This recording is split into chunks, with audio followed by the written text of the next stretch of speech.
SMK bisa membuat desain jet engine bracket, mengalahkan doktor dari Swedia, mengalahkan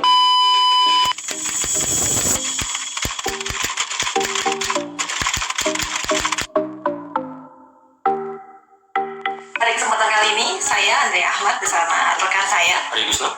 Kali ini kami akan memperkenalkan seseorang dari kampung Salatiga, anak kampung Salatiga, yang bahkan menyandang gelar sarjana pun tidak. Namun beliau adalah seorang founder dari Detect Engineering.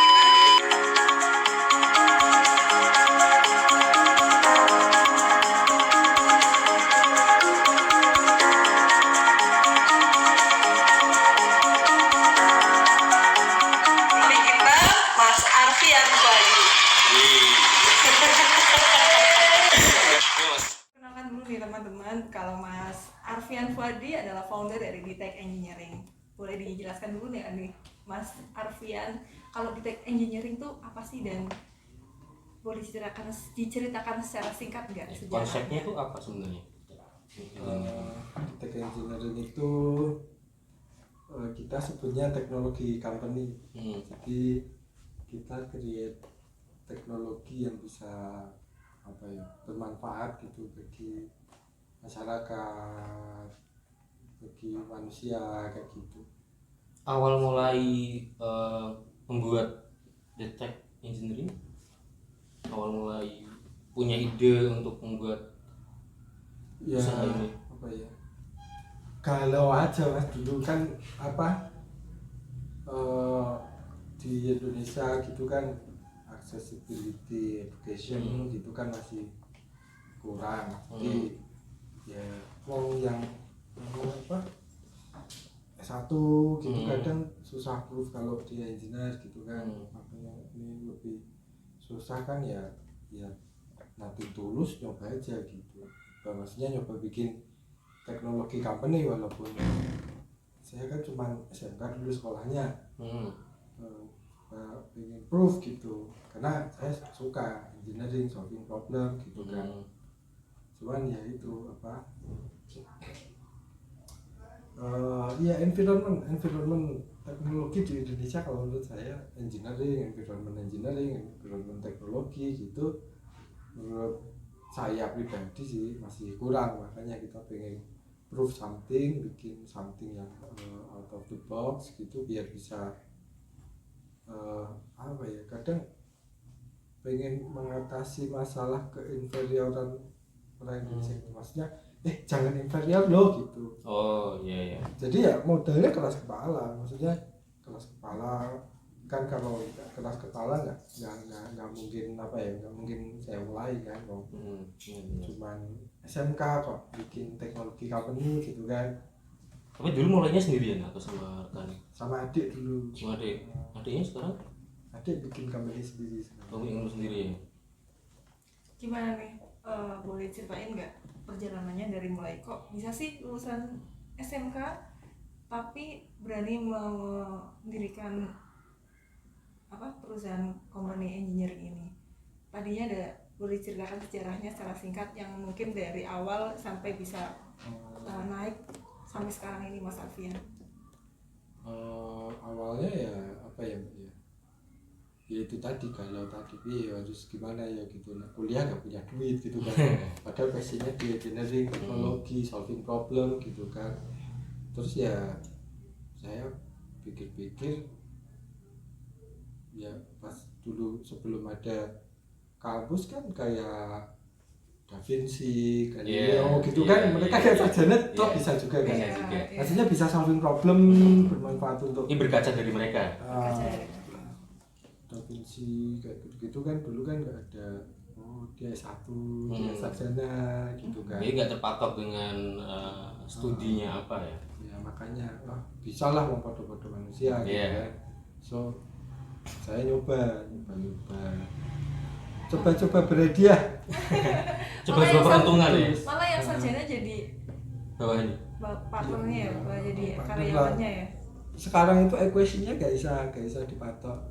Semakin tinggi education, semakin tinggi jabatan macam-macam. Karena kalau menurut saya 2000 2004 2005 ke sini akses informasi kan jadi nggak eksklusif Mbak. Jadi kayak dulu kan kita by book macam gitu kan, ya adanya di kampus kan gitu. Ya banyak buku kan di kampus, makanya dulu pas saya SMK gitu saya sering bolos ke Undip kadang, ke UNES gitu kan, nyari buku. Ini banyak buku yang saya pinjem, terus dulu kan tak fotokopi. Minjem melanggar tapi dibalikin. copyright sih, tak balikin. Cuman sekarang beli sih. Iya, udah mampu beli. Nah, kalau 2004 ke sini kan internet udah mulai banyak macam-macam, kita nyari informasi apa aja. Jadi informasi atau education itu sekarang nggak eksklusif lagi. So kalau saya nggak bisa dijelaskan lagi kalau pola pikir atau knowledge atau experience atau pengalamannya orang yang nggak kuliah itu apa ya, bisa nggak kuliah itu pasti lebih rendah daripada yang kuliah gitu. Kan nggak bisa dijelaskan kayak gitu lagi gitu. Zaman udah berubah. Nah, mungkin sistem pendidikan juga so far berubah kan. Mungkin karena dia, apalagi negara kita besar banget kan, mungkin kadang terlambat. Jadi apa yang terjadi di global world gitu di Indonesia baru kan ada analisis dulu, habis itu bikin kebijakan, sosialisasi, terus diukur sosialisasinya sukses enggak. Nah ini empat tahap ini udah panjang banget gitu loh. 4 tahap ini panjang, dunianya udah berubah beda lagi gitu kan. Nah, kehabisan waktu ya. tapi dengan sekarang internet macam-macam informasi mudah ini, perubahan itu terjadi nggak di level country, nggak di country level. Dulu kan country level, pendidikan harus gini, bikin kebijakan dulu turun. Sekarang kan di individual level. Kalau you pengen pinter, ya apa yang konsumsi di internet kan pinter enggak, masalahnya sebenarnya enggak 100% di otaknya cerdas, tapi apa sih informasi yang diserap gitu kan. Kalau informasi yang diserap A, passionnya A juga, dia akan lebih cepat expert di bidang A gitu. Benar. Jadi ya saya sih dulu mikirnya kayak gitu. Jadi bisa lah, masuk dulu kayak Da Vinci gitu kan, dia engineer juga, artis juga gitu.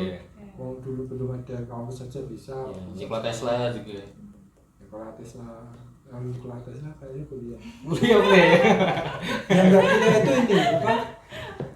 Thomas Alva Edison. Thomas.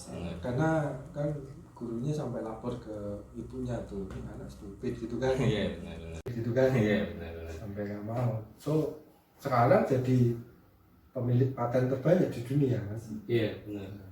Kalau nggak salah juga dulu Mas Alfian pernah memenangkan kompetisi di perusahaannya Thomas Alva Edison juga ya? Iya, itu adik. Jadi kita 2 kali ikut. Yang pertama kita bikin tim gitu, adik yang mimpin. Waktu itu desain jet engine bracket mesin jet. Alhamdulillah kita menang. Itu yang ikut juara 1. Kita tuh ikut lomba 2 kali, menang semua. Nah kan 2013-14 itu kayaknya. Terus kesini tuh 2014, 2015 gitu diceng-cengin. Jojo kau bejo gitu kan. Dari kampung, Salatiga gitu kan. Itu mana dari mana aja? Dari negara ini banyak puluhan itu Mas. Kalau yang di yang pertama itu kan jadi waktu itu masih novel teknologi itu 3D printing itu untuk manufacturing gitu. Nah, terus equilibrium macam-macamnya kan masih pada baru gitu. Si itu pintar, dia tanya ke global brain kan. Jadi internet ngakses global brain gitu ya. Ada India, Malaysia, Cina, Jepang, banyak banget kan. Eropa itu hampir semua negara Eropa ikut kan. Terus kita ikut juga gitu. Kita tuh ikut sebenarnya pengen ini kan kita cuma SMK nih, walaupun semua sudah terstandarisasi ISO, JIS, ANSI gitu kan, dan kita gak yakin juga. Untuk pembuktian diri. Aku gak kuliah gitu, gitu kan. Nah, terus kita niatnya nanti kan yang neliti kan insinyurnya GE kan banyak ya, profesor gitu kan. Nanti kita tanyalah kalau kita kalah itu salahnya di mana gitu kan. Tapi kita dapat knowledge gitu kan. Ada yang tulus ya. Ada yang tulus. Terus ikut ya kan. Tapi ikut ya kalau bisa nomor 1 gitu kan. Nah, terus habis itu ikutlah kita. Ya alhamdulillah itu yang kata-kata orang itu apa Jojo bejo gitu kan. Terus kita ikut menang lah kita. Terus 2014 2015 udah mulai ada dengan Indonesia kan udah inovasinya rendah, apalagi global challenge gitu kan, kompetisi global gitu. Masuk yo apa masuk bisa menang sokos, masuk bisa menang dari Swedia kan paten per kapitanya paling tinggi. Masuk bisa menang dari Finland yang education levelnya tinggi gitu kan. Tapi itu Mas ikutnya secara individual atau mewakili Indonesia? Kalau itu individual, kita semua individual, di internet itu banyaknya individual Mas. Oh gitu. Yang mewakili satu level gitu kan. Individual kalau nggak tim gitu kan. Kalau ada challenge gitu, kalau yang kan kayak Olimpiade, SEA Games gitu kan baru kan. Nah setelah itu 2015, 2016 gitu bejo gitu kan kita indeks inovasi rendah macam-macam masuk bisa. Saya ada challenge lagi 2017 bikin alat untuk inspeksi mesin jet yang itu udah 30 tahun nggak ada update karena sangat susah gitu. Jadi di mesin jet itu ada lubang segede jari ini, harus bisa dimasukin alat yang bisa lihat semua daleman mesinnya gitu. Nah, awalnya pakai boskop yang kadang di boskop kalau kedokteran, kalau di engineering namanya boskop gitu. Nah kita bikin alat baru yang kayak gitu. Kalau itu yang ikut nggak terlalu banyak, tapi kebanyakan tim dari Israel, tim dari Amerika, kita tim dari Indonesia satu-satunya nih. Satu tim berapa orang Mas? Bebas. Oh bebas. Misal 100 orang boleh, yang penting you can hack this problem gitu. Waktu itu Mas Arfian sama Adit juga? Enggak, kalau itu udah sama tim Sama timnya. yang tech engineering. Oh lain lagi ya. Tapi deteknya mulai dari tahun berapa Mas? 2009. 2009. Ini dulu pernah hidup di luar berapa tahun Mas? 2011, 2012. Dulu saya kan pernah muda jadi keliling-keliling. Siapa saya pernah muda sih. Nah, tinggal di luar itu karena sudah mulai banjir orderan dari klien atau memang ikut lomba itu? Enggak. Itu sebelum ikut lomba. Sudah tinggal di sana. Jadi apa ya experience mungkin kan dulu masih muda tuh. Experience pengen lihat budaya negara lain, pengen ngerasain, pengen apa ya, pengen kenal. Soalnya kan kalau menurut saya bisnis is about communication and network gitu kan. Ya pengen apa lebih memperdalam itu aja. Jadi kan kalau berkomunikasi dengan orang US misal kan lebih baik kita tahu apa ya, kita tahu budayanya kayak gimana. Terus jadi kita kalau misal ada yang nggak sesuai dengan budaya kita ya kita bisa maklum. Kalau kita kan orang kan kadang bisnis kan nggak not about money, not about revenue, tapi nyaman nggak sih sama orang itu gitu. Nah saya pengen belajar dari itu gitu.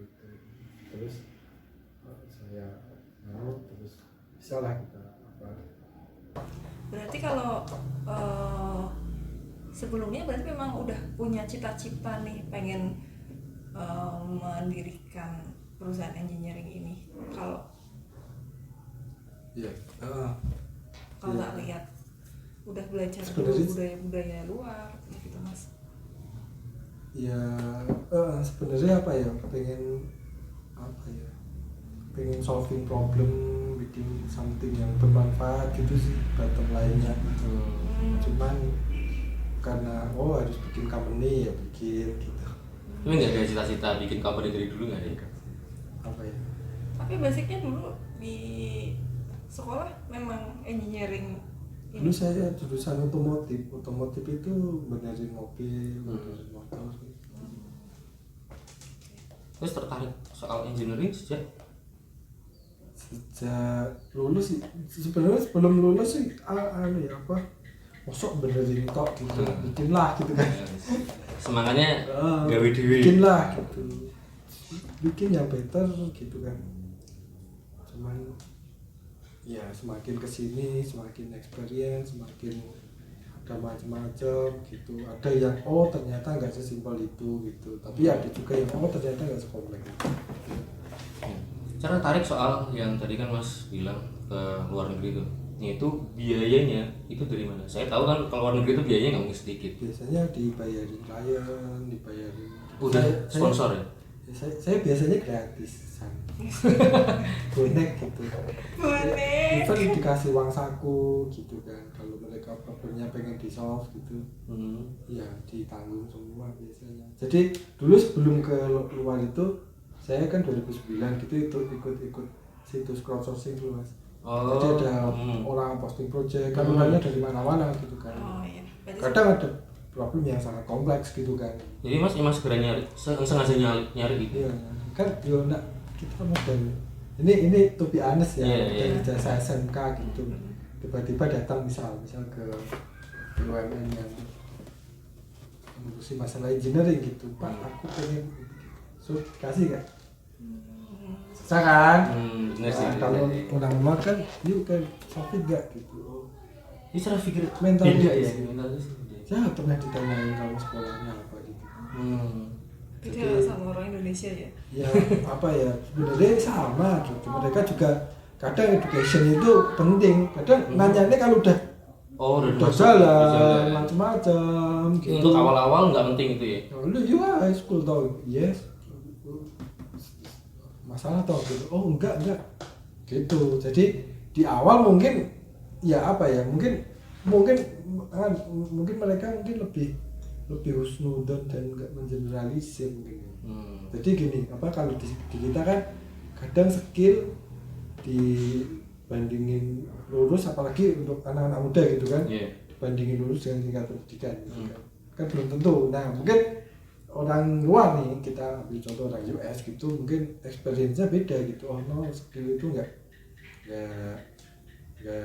apa ya nggak harus gini loh gitu uang contohnya ini gitu kan mereka kan informasi lebih penetrasi informasi lebih banyak dari kita gitu jadi tingkat pendidikan juga lebih tinggi kan rata-rata tingkat pendidikan di ini nah terus mereka nggak mengeneralisir gitu malah paling dulu sarjana sen gitu kan jadinya nggak ditanyain mungkin karena itu nggak ditanyain karena mereka udah khusnudon gitu nah terus ternyata iya toh gitu so, ini gitu saya pernah kerja di multinational company kita ada beberapa cabang di beberapa negara gitu tahu kan sebenarnya sebelumnya udah pakai services saya berbasis freelance gitu kan saya konsultan lepasnya mereka gitu soal elemen analisis macam-macam gitu kan nah, dari tahun 2011 saya suruh kerja di company-nya itu headquarter-nya di Belanda kan terus yuk yang di Malaysia aja gitu kan terus saya ke Malaysia gitu saya nggak bawa jasa macam-macam kayak gitu company juga nggak butuh sih cuman seminggu setelah kan ada RD pengen arsip gitu-gitu kan kayak paspor fotokopi kayak gitu loh nah itu letteran baru ketahuan wah saya nggak bawa gitu saya suruh dulu orang rumah nyeken gitu kan pas kan loh juga high school tau iya suat gitu kan so oke sih didn't expect aja gitu kan so ada masalah nggak nggak ada masalah sama sekali gitu nah, mungkin apa ya jadi kan dengan kayak gitu kan aku ngerti kemarin ternyata aku dikiranya itu gitu kan jadi nggak kadang orang berpikir kalau orang luar gini nggak menteri pendidikan gitu kalau menurut saya ya mungkin ada yang kayak gitu cuman ada juga yang mungkin khusnudon lah jadi nggak bisa digeneralisir semua kayak saya paling nggak mengeneralisir sesuatu maksudnya apa ya sekarang ini itu menjernalisir itu jadi apa ya, kadang killing you gitu. Iya. Killing your business, killing Iya. your knowledge, killing your Iya. experience gitu kan. Wah ini kalau gini mesti gini gitu. Padahal equation banyak yang berubah gitu kan. Planet yang mengelilingi Iya. matahari aja berubah gitu kan. Iya. Dari waktu ke waktu, maksudnya nambah gitu. Iya. Ya dulu gak ketahuan gitu. Apalagi di Iya, zaman benar. yang very fast gitu. Yes, Sekarang. benar. Gitu sih. Itu yang SMA itu SMK SMA itu Mas Arfian sendiri atau satu tim ada yang kuliah? Oh, kalau sekarang di sini vari mas, ada yang SMK, ada yang SMA. Sekarang kan kita hampir 50-an, 50 lebih malah. Ada yang SMP, Oh, ada yang SMP. ada yang SMP beberapa, makanya harus ikut kejar paket C biar nanti bisa kuliah gitu. Oh. Yang nggak kuliah sih saya aja gitu. Terus ada yang S1, ada yang S2, kita vari. Jadi sekarang bro, maksudnya banyak gitu, dan kita nggak mengeneralisir juga. Oke, kamu cocok nggak? Oh cocok ya wes join gitu. Menyangka nggak sih jadi Mas Arfian jadi seperti sekarang dengan perusahaan yang dibilang besar gitu? Kelas dunia Nah, kita perusahaannya. kalau besar belum, cuman saya selalu menyangka mas kan gini apa, what you think what happen gitu kan. Yes. Apa yang you pikir ya apa yang terjadi gitu. Saya selalu husnudon aja sama yang di atas toh, Yeah. ya Allah gitu. Selama kita berusaha Do our best Yes. gitu. Kalau misal ternyata belum bisa tracking, jadi kita pokoknya selalu yakin, optimis kan, itu optimis. iya, Tuhan buka jalan. Tetap realistis juga, Realistis pastinya, juga. gitu kan kita kayak ini loh apa, kita mau bikin Indonesia maju gitu.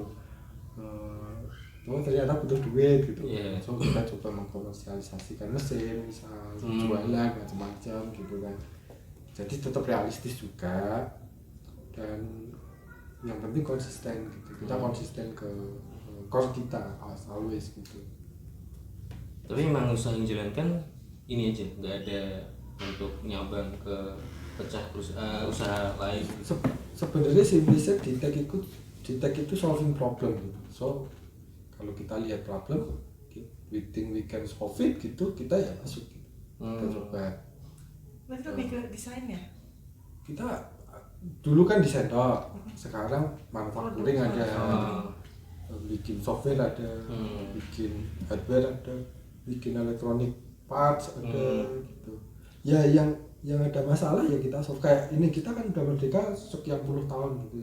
Iya. Ini udah 4.0 kan, 4.0 robotik Iya, macam-macam. robotik. Ternyata kita itu belum bisa bikin board control untuk motion control robot gitu. Kita Belum bisa, so we try gitu. Kita coba, kita ini dan in progress gitu. Satu TV yang pertama adalah mesin CNC. Oh it works gitu kan. Mungkin besok bisa robot, besok bisa ini gitu, biar orang Indonesia itu kan kadang banyak yang bilang nih apa, automation akan menggeser buruh-buruh gitu kan. Iya, benar. No, saya percaya manusia itu kreatif gitu loh. Jadi instead of mereka melakukan hal yang repeatable gitu, mending yuk sama-sama yuk kita berkreatif gitu kan. Robot kan bisa kreatif gitu kan. Kalau manusia bisa, dan manusia punya rasa, sampai kapanpun robot kan nggak bisa punya rasa gitu kan. Misal bikin Nggak punya art feeling ya? gitu ya toh, Iya. punya feeling gitu. Art gitu kan tetap manusia yang bisa, karena kita dikasih rasa itu tuh sama Tuhan. Nah, jadi ya itu apa, kita bisa ngerasain manis, pahit gitu. Robot kan sampai kapan nggak bisa kan. Pahit kayak gimana sih gitu kan, nggak bisa. Dan kita bisa menjelaskan rasa pahit itu terhadap orang lain, dan dia feeling the same gitu kan. Nah itu kan apa ya, hal kayak gitu kan bisa. Jadi kalau menurut saya semua automation kan aja di Indonesia gitu kan. Nanti buruhnya pada nganggur, akan ada equilibrium baru gitu kan. Akan ada perkembangan lagi. Perkembangan lagi gitu. Dulu misal Indonesia gagap teknologi kan, begitu ada Gojek misal. Iya. Yang tadinya orang nggak kenal juga kenal Iya. smartphone jadi kenal, jadi tahu teknologi gitu kan, bapak-bapak. Iya benar. Kan Fahri kan Iya. umurnya Iya. Gojek itu ada yang 60 Iya, tahun 60 tahun. gitu. Mereka masih tech savvy dan Hmm. mereka bisa mengikuti apa perkembangannya Gojek, kebijakan kan apps-nya berubah gitu, mereka bisa mengikuti. So ya nggak usah takut, teknologi itu ya apa ya, ya kalau kita bisa memanfaatkan ya kita bisa jadi lebih Iya. maju. Cuman kalau kita takut ya at some point terjadi juga gitu kan. Ya ketakutan mesin akan membunuh manusia itu kan jadi momok buat manusia pada zaman sekarang ini. Ya mesin membunuh manusia itu kan cuma di film Terminator. Iya, maksudnya bukan sampai ke situ juga. Kan sebenarnya every machine itu dibikin untuk memudahkan kerjanya manusia loh. Iya, tapi kan pada sometimes itu bisa menggantikan posisi manusia. Equilibriumnya tetap Mas. Sekarang misal robot menggantikan manusia gitu. Yang dibikin robot itu produk untuk manusia loh. Iya. Kalau manusianya bangkrut terus nggak bisa kerja nggak apa-apa, ya robotnya mati juga. Terus apa yang mau beli produknya kan gitu. Iya, tapi di pabrik-pabrik juga kendala-kendalanya sekarang itu pekerja-pekerja diganti robot, ada beberapa manusianya yang di PHK. Ya, nanti yang di PHK pasti ketemu Iya. equilibrium Iya, lagi. benar. Jadi jadi kalau mikirin makronya ya tetap robot itu nggak bisa works kalau manusianya nggak bisa dibantu gitu. Contoh kayak tadi, robot kan bikinin produk untuk manusia. Nah, kalau manusianya broke semua, bangkrut semua, kan robotnya ya mau bikin apa, gitu kan? Iya, benar. Jadi apa ya? Kadang pemikiran kita ini, kadang mungkin kalau menurut saya kan pernah ketemu beberapa orang pengusaha, buruh, macam-macam. Nah itu oftenly ini karena mereka takut teknologi ini kita angel gitu. Iya. Mereka takut belajar gitu. Oh, iya, ada benar. sampah itu ya. Angel nyerah. Kita juga nggak nyalahin gitu karena mungkin dari something wrong with our education system gitu. Kita selalu ngejudge kan education systemnya. Kalau kau matematikanya jelek ya kamu goblok gitu kan. Padahal nggak bisa itu. Nah dia artis loh. Iya. Sukanya musik, Seni, bisa art gitu lukis. kan. Nah sekarang kalau sukanya art suruh matematik kan pasti Susah. susah kan. So Iya. our benchmark there's something wrong with our benchmark gitu kan. Yes. Nanti kalau matematikanya sekian nggak bisa naik kelas, kalau artnya sekian, so apa ya, chaos gitu. Nah ini kan pendidikan itu kan dari kecil toh. Iya. Ini tanam terus gitu. Jadi wah takut nih nanti misal dia bisnis di bidang art gitu misalnya, ya toh. Terus ada automation di breeding misalnya,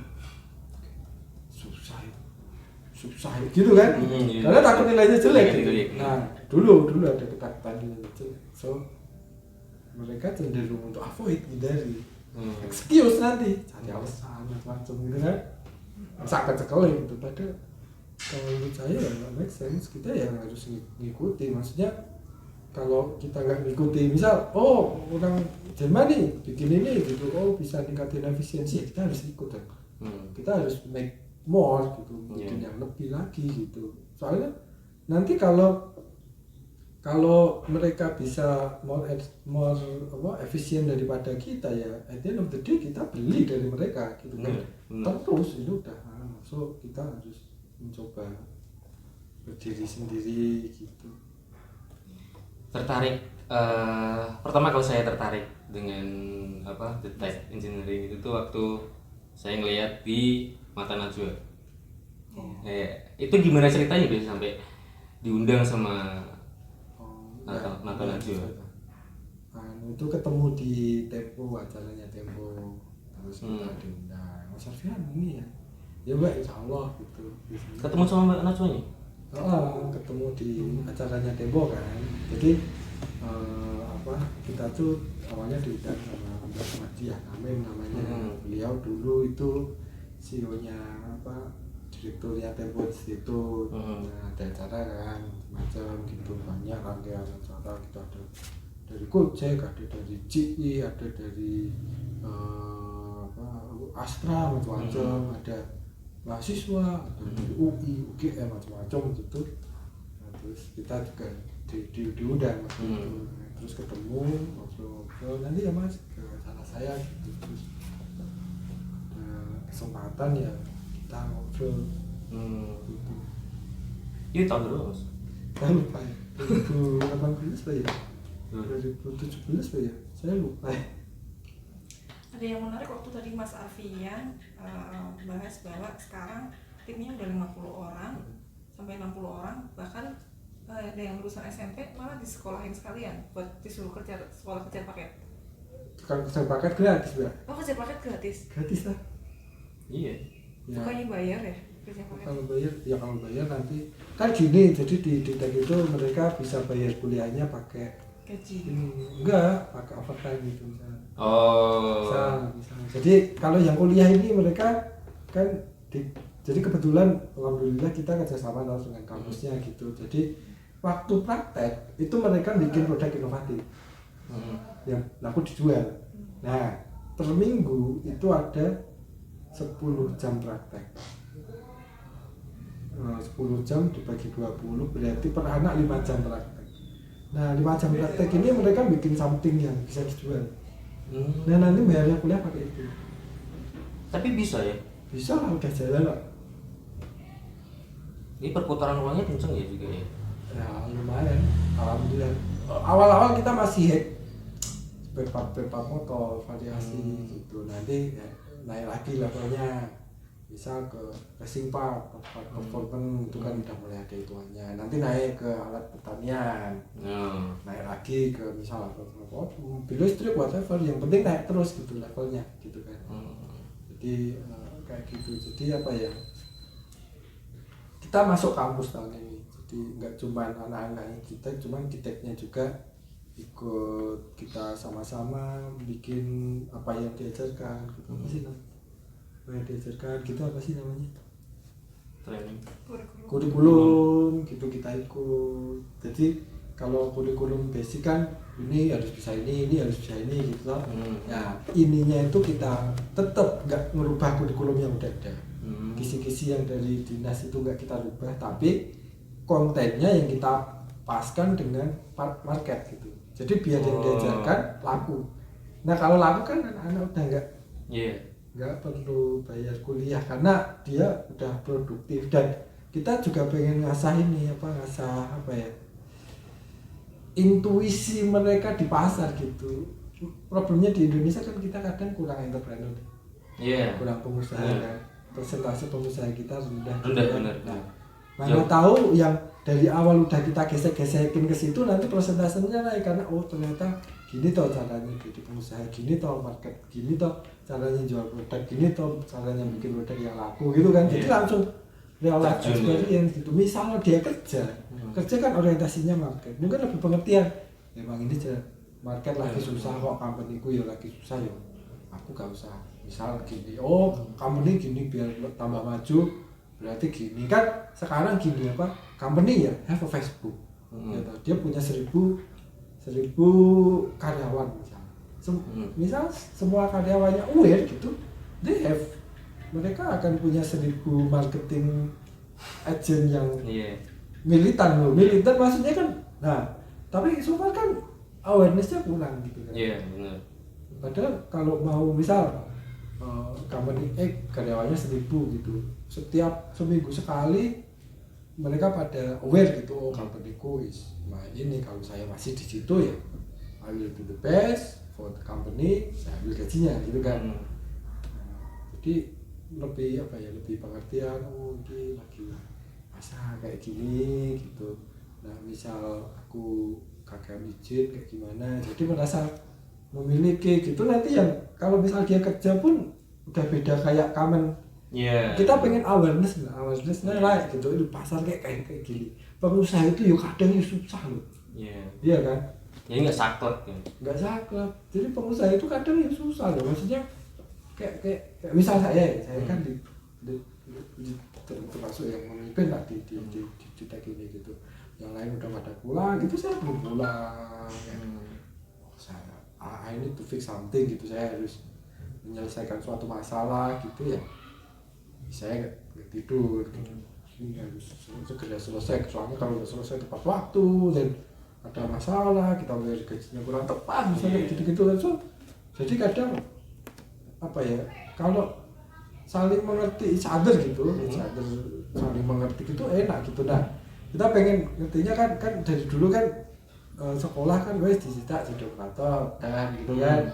Kita enggak, kita pengen minta yang ada kreativitinya, ada kepeduliannya, ada critical thinkingnya gitu kan. Dia bikin produk, kalau nggak bikin produk ya kau bisa nggak bayar kuliah kan gitu. Atau enggak bayar dari kantongmu kan.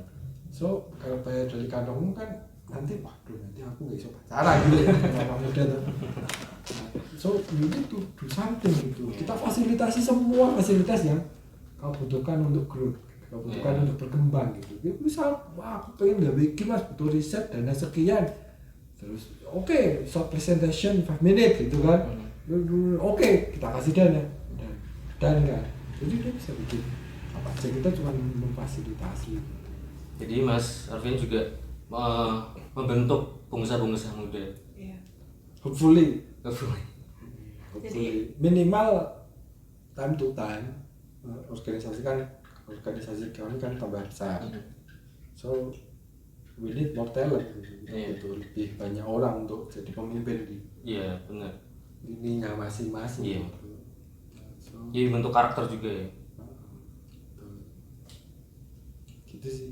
Ada yang mau ditambahin lagi? Enggak. Kalau saya pertanyaan Saya terakhir. kebanyakan ngomong ya. Enggak sih. Saya seneng malah. Menyerap banyak informasi. Iya, banyak belajar. Dari tadi sebenarnya saya pengen ini ada yang saya tangkap dari ceritanya Mas Alfian tadi, kalau dari awal ikut kompetisi internasional itu mengharumkan nama Indonesia, kemudian pulang lagi ke Indonesia, membangun anak-anak Indonesia juga untuk membentuk karakternya, kemudian mendirikan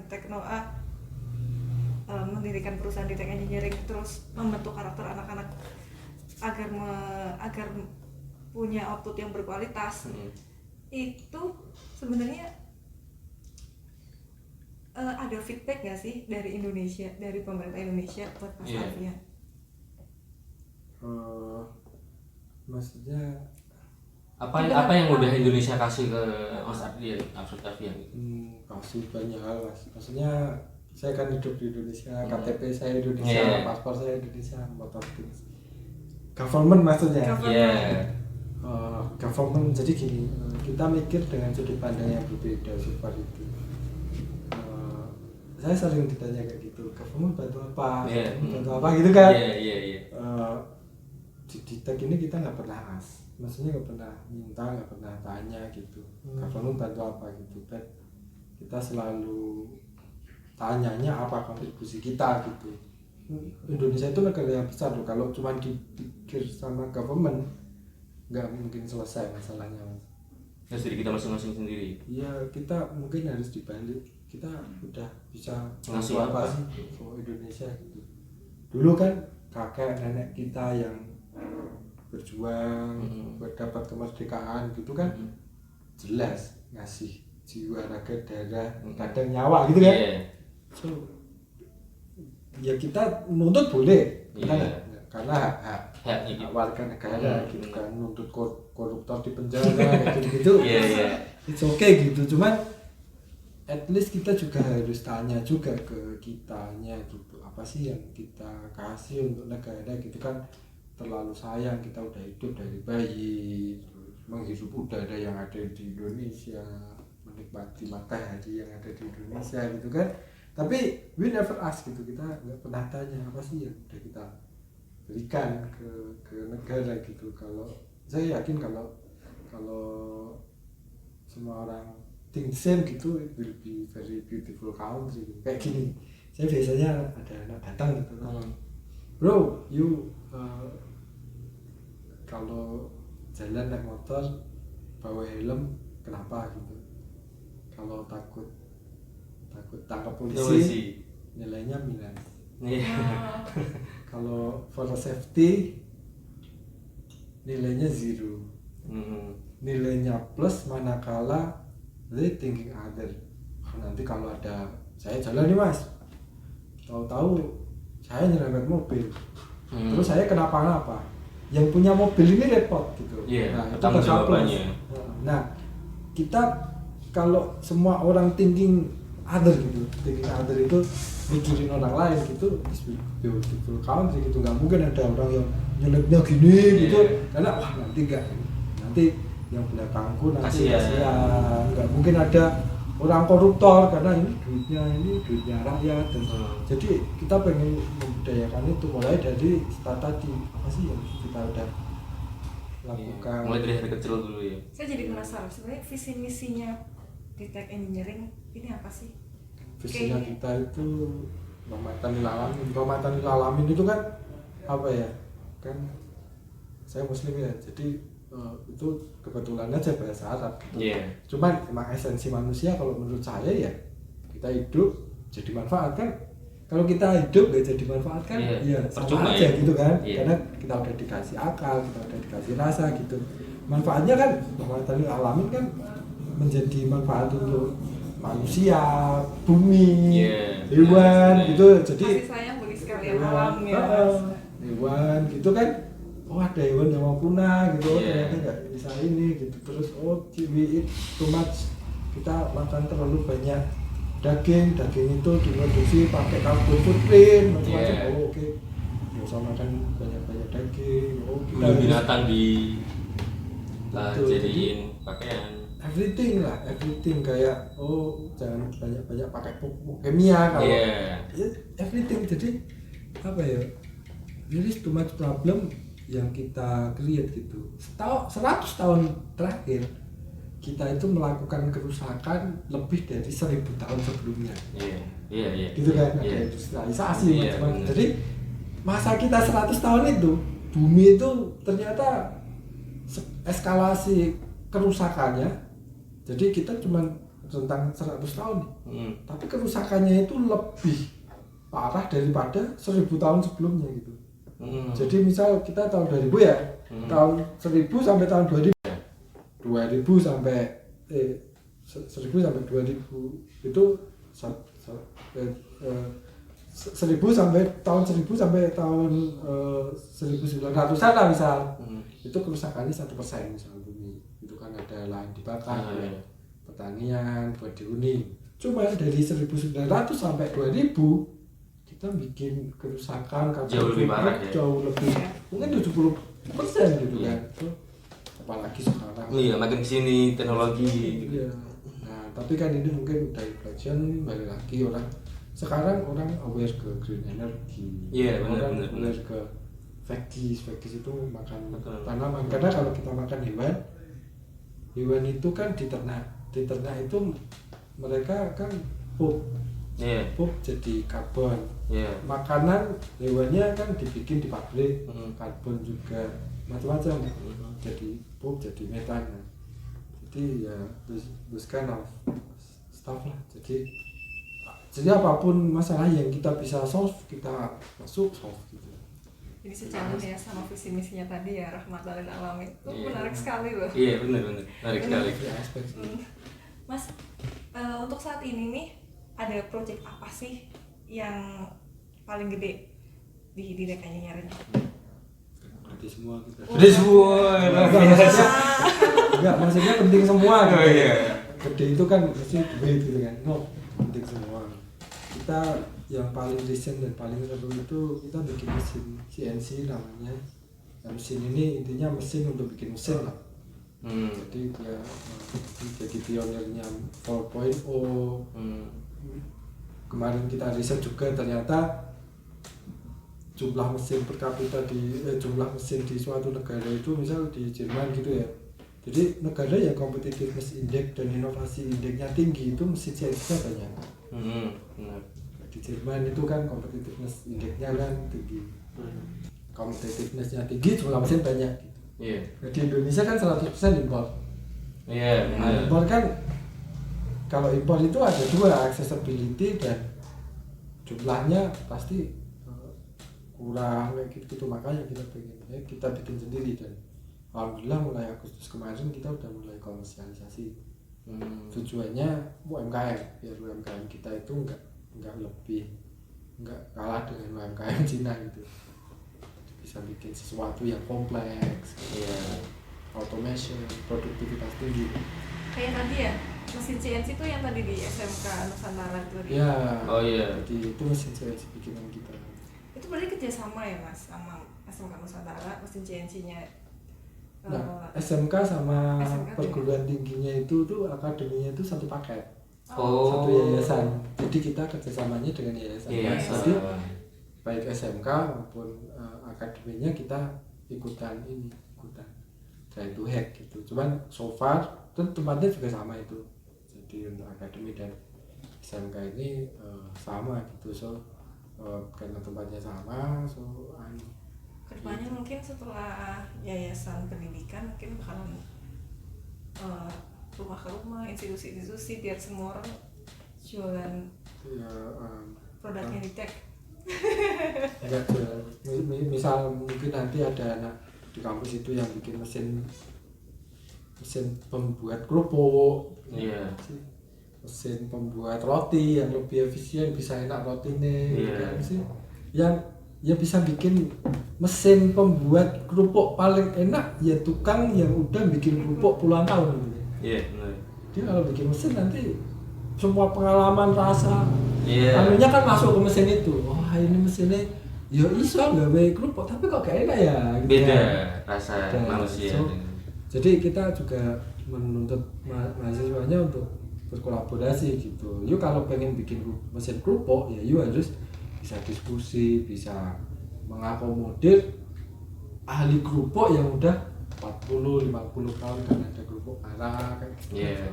Legend gitu, kopi juga kayak gitu. Kalau engineer tok bikin mesin kerupuk, mesin kopi pasti kaku. Iya. Nah, jadi kita kalau desain sesuatu, riset sesuatu gitu kita pasti masuk dulu, tanya dulu, kadang ngalamin sendiri. Dengan pengalaman Mas yang sampai sejauh ini, impian Mas kedepannya nanti? Impian kedepannya apa ya, lebih sejahtera lah Indonesia. Biar nggak ada lagi yang susah karena negara kita kan kaya tuh, Iya. SDM, Sebenarnya. enggak sebenarnya ya Emang aslinya ya, beneran ya. Iya, beneran. Beneran kaya, cuman kemarin mungkin yang dieksplor sumber daya alam gitu. Kita mau coba eksplor sumber daya manusia karena banyak anak muda di kita kan luar biasa semua gitu. Mesin CNC ini bisa jadi nggak karena saya gitu, tapi karena mereka itu kerjanya luar biasa, problem solvingnya luar biasa, masalah itu banyak banget karena kita belum pernah kan, dan kita cuman riset punya budget untuk 2 tahun, cuman punya dana riset cukup untuk 1 tahun awalnya. Di tahun kedua aja kita udah terpaksa jual sebagian saham untuk ongkos riset gitu, dan yang mau beli juga alhamdulillah luar biasa orangnya kan, tahu toh riset di Indonesia itu lah. Gitu kan. Jadi mereka mau dan mereka believe dengan gerakan kita, percaya dengan gerakan kita ya. Alhamdulillah oh ternyata kita nggak fighting alone gitu ya. Kita nggak fighting alone. Mas, ada nggak sih pesan-pesan buat anak-anak Indonesia, anak-anak muda Indonesia biar bisa mengikuti jejaknya Mas Alfian atau Harus bahkan bisa mengikuti lah. lebih baik? Nggak, Kita dunia sebagai itu tokoh nggak ada. inspiratif nih. Sebagai pesan-pesan sebagai tokoh inspiratif di channel Perdana ini. Jadi kalau menurut saya nggak bisa digeneralisir tadi. Jadi saya jalannya kayak gini gitu. Ya anak muda yang lain ya find your own way gitu. Yes. Jangan pernah menyerah, pokoknya konsistensi gitu kan. Jadi kan banyak ini kalau Thomas Alva Edison itu nggak nyoba sekian ribu kali itu nggak ada punya lampu loh gitu kan. Nah, ada kalanya gagal gitu, tapi yang adalah konsistensi gitu. Mumpung masih muda, kalau masih muda kan dia berhak melakukan kegagalan lebih banyak daripada yang udah tua gitu kan. Yes, benar. Karena resikonya lebih kecil. So, yo mas gagal-gagal dapat konsisten, at some point dia pasti berhasil karena yang membentuk kita ya gagal-gagalnya itu. Oh ternyata kayak gini, oh ternyata kayak gitu gitu. Sadar atau nggak sadar, kegagalan itu masih kita pelajaran kan gitu. Di Tapi pengalaman. besok nggak gini lagi karena kita dikasih Tuhan refleks untuk nggak melakukan kesalahan yang sama. Kalau Iya. tadi kejeglok, ya besok nggak lewat situ lagi. Hewan aja dikasih kan, Iya, kayak gitu. insting Kalau gitu di ya. sana ketangkep ya nggak kesana gitu kan. Iya. Nah kita juga ada kan, so kalau kita konsisten gitu pasti bisa dan start soon. Start soon itu start seawal mungkin, karena kalau start seawal mungkin itu bisa melakukan kegagalan lebih banyak gitu. Kalau melakukan kegagalan lebih banyak bisa Belajar lebih banyak. belajar lebih banyak, lebih berpengalaman dari orang lain, lebih maju kan gitu. Iya. So nanti misal nih kita jualan something kan, nah kita jualan something gagal sukses gitu kan. Semakin banyak gagalnya semakin susah dicontoh kan. Iya. Iya kan, Iya, orang iya. lain kalau nyoba itu ya gagal, Iya. walaupun Gagal udah di lebih atas banyak. nyontoh juga ini, Iya. not kadang nggak bisa exactly the same gitu kan. Iya. So ya mulai semudah mungkin catch your dream gitu kan, yang penting konsistensi. Di Indonesia itu kadang mungkin hype-hypean ya, jadi mungkin nggak ini. Kalau saya lihat di negara maju gitu banyak anak yang udah dari kecil dia udah tahu passionnya mau kemana, Iya. ininya apa gitu, start soon gitu. Iya. Walaupun belum lulus dia udah start gitu, udah mulai. Ini kalau di sini mungkin masih beda-beda mungkin ya. Jadi Budayanya masih. nah ini umur sekian sampai sekian gitu, nah udah tua aja kuliah salah jurusan gitu kan. Iya, Kan kadang apa ya nggak tahu, terus pokoknya catch your dream ya kadang kurang pengaruh juga sih. Makanya masalahnya di Indonesia itu nggak bisa diselesaikan dalam 1-2 tahun gitu, karena Nggak kadang bisa. salah jurusan yuk dikongkon wong tuane gitu kan. Iya. Iya. Jadi ini kompleks dan harus kita semua, dari orang tua, dari anak mudanya, dari every guru, dosen, Bahkan government-nya ya malah yang paling penting. itu sih. Ya, satu hal yang saya tangkap dari tadi, saya itu teringat sama omongannya Einstein yang bilang kalau kamu jika semua hewan dites satu hal yang sama, yaitu memanjat pohon untuk jadi sesuatu, bahkan seekor ikan pun akan merasa bodoh seumur hidupnya. Ya, nanti di Indonesia kan kadang kayak gitu, nggak bisa maripati aku, blok gitu Iya. kan. Padahal jagonya A. Iya. Makanya di dunia kan ada STEAM, Iya. nggak STEAM dong kan, Iya. ada A-nya Ada. di situ. Ya, mungkin itu dulu bincang-bincang kali ini. Terima kasih banyak yang Terima udah kasih mau waktunya, memberikan sudah mau didatengin. kesempatan kepada kami. Direpotin. Sorry tadi nunggunya lama. Nggak apa-apa. Aku lupa ya kemarin udah dibilangin sama Mas Firman tapi lupa. Jadi semalam gaspol. Oke, mungkin cukup sekian dulu. Kita akan lanjut di konten berikutnya. Bye. Dah. Nah.